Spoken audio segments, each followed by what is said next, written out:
Listen up, kids, it's not what you think. Stayed out too late, had a little too much to drink. Walked home across the bridge when the marquee shut down. There's a reason that I love this town. Nobody cares how much money you have. If you've got enough to get in a cab, there'll be drinks on the house if your house burns down. There's a reason that I love this town. I saw your band in the early days. We all understand why you moved away. We'll hold a grudge anyway. Yes, we will. With no grudges in verse number 2, just love the top of the verse. I shot the shit with miniature Tim.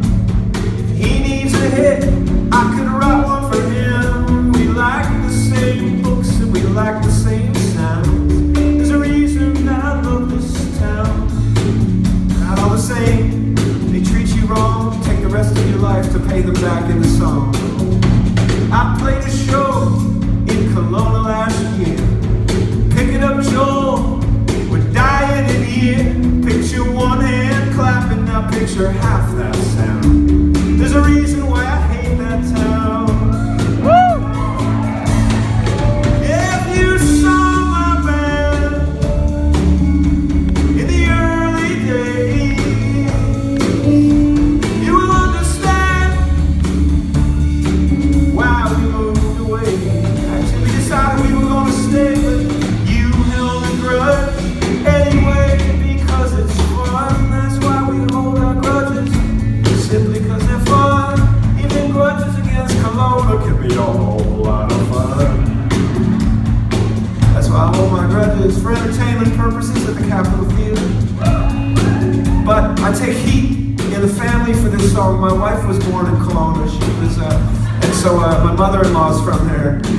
And so I sing this song with a little bit of reticence, but not really. People say, where did this grudge against Kelowna come from? I said, well, it came from Kelowna, first of all. We were on tour in 1998 in our half-size school bus, touring. It was our fourth vehicle. Our first one was a camper van named Eddie that we abandoned in the back of the El Strado Lounge on Gottingen Street.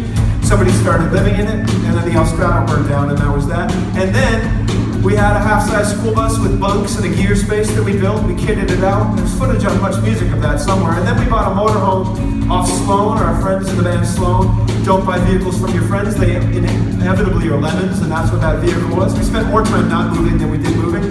But it had a Nintendo system, and it was pretty comfortable when you were just sleeping. And then we bought another half-size school bus, and it was in that bus that we pulled it into the parking lot of a club called Flashbacks on a Wednesday night in Kelowna. And we had played some rough gigs over the years. We were no stranger to being demoralized. You know, we had some hard shows. And so, how bad could Kelowna be, you ask yourselves? I was asking myself pretty much the same question. We played this show, I remember one at a microbrewery outside Kansas City that was more like an East Side Mario's. That was a very dark day for the Hermit.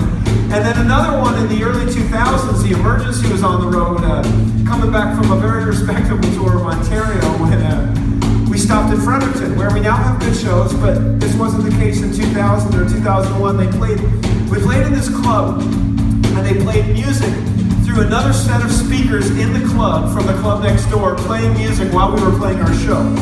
And the only people who came to see us play was Timmy, our bass player, his brother Brian came, and my mother who brought a friend. There were 3 people in the room. They had no bartender provided, if I remember correctly, and they were playing music through this. It was horrible. Anyway, so Kelowna on a Wednesday, what's the big deal? We set up our gear, we played to like 30, 40 people, pinned in the back of the room, none of them are paying attention.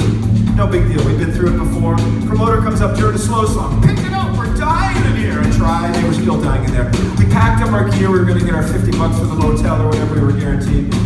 And then this guy came up to me, this big guy, and he was like, hey man, were you in the band? And I was like, yeah, I was. So we got through to someone finally, he's like, you fucking suck. Man, you prick, I'll get you in your town back for the rest of the time. I can't say anything to you now because you're so big you'll punch me in the face. But I will get you back, I swear to God, I'll be singing about this in Moncton, 2016, man.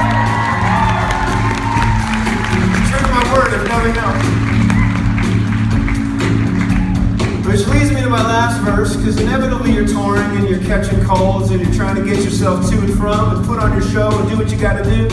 And every once in a while you start to hallucinate and verses appear in the chicken noodle soup and it looks something like this.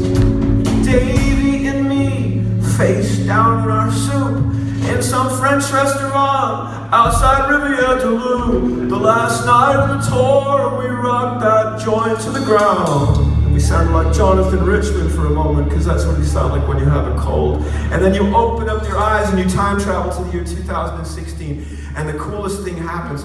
Everyone stands up and sings it for their hometown at the Capitol Theater, and it gets really loud and wild, like Manny wants it to be like this, not this tame audience. Everyone stands up, and then they sing it at the top of their lungs, and it sounds like this.